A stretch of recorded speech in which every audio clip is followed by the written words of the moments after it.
Hey folks, today we're in the Old City Cemetery here in Sacramento, California, United States of America. Oh, love this place. And the cemetery, that is. Today we're here to check out Alexander Hamilton. His son is buried here. And today we're at his grave and we're going to pay our respects to him. Now, for those of you who don't know, Alexander Hamilton was a U.S. Treasury Secretary and was also a handful of people who helped in the starting of America. One of the many founders of America. And so Alexander Hamilton, who is pictured right here.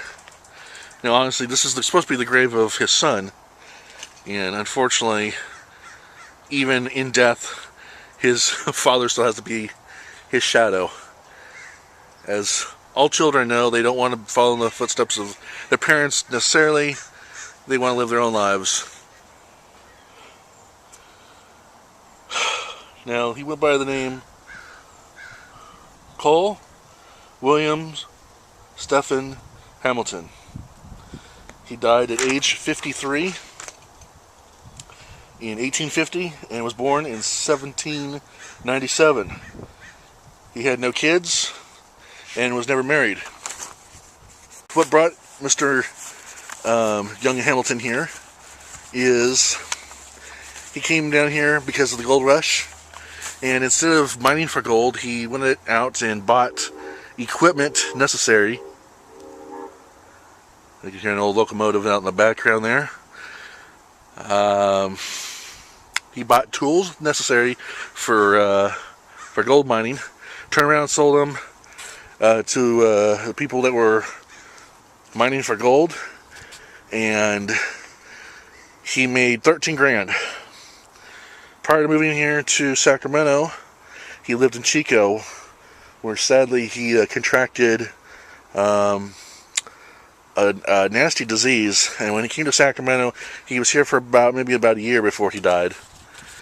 So basically, he died of dehydration and bloody diarrhea, which is not a very cool thing.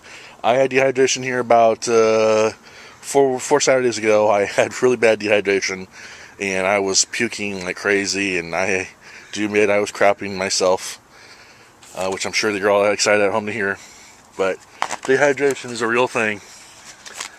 So I'm staying very hydrated today, and I'm sweating bullets like crazy.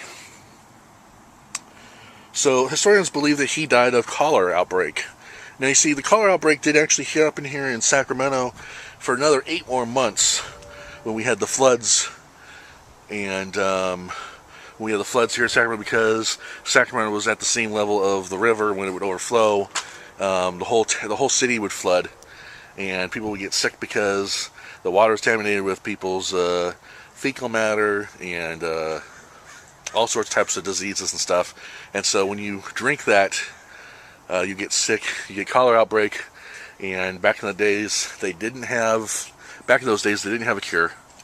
Today, if you get cholera outbreak, there is a cure, thank God, and you don't have to die from dehydration and bloody diarrhea. Like Mr. Hamilton here.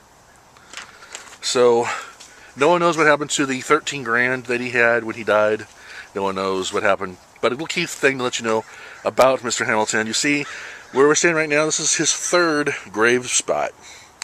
See, he was buried originally somewhere else, and then they dug up his body, and they moved it somewhere else. And in 1889, a friend of his came to pay his respects and noticed, well, what's he doing all the way out in the boondocks of this cemetery? So he demanded that who he was, because of his father, he should be buried closer to the front of the cemetery. So what does the cemetery decide to do? They decide to build something called Hamilton Square, which they end up putting Mr. Hamilton here, and they advertise, hey, do you want to be buried by Mr. Hamilton? Or otherwise Hamilton Square. So basically, they were using his name to sell plots. or grave plots, I guess you could say. And so that's what you see here. There are going to be all these graves here are part of that connection here of the William Hamilton, or the Hamilton Square, I should say. Anyways, thank you so much for watching this episode of Grave Time.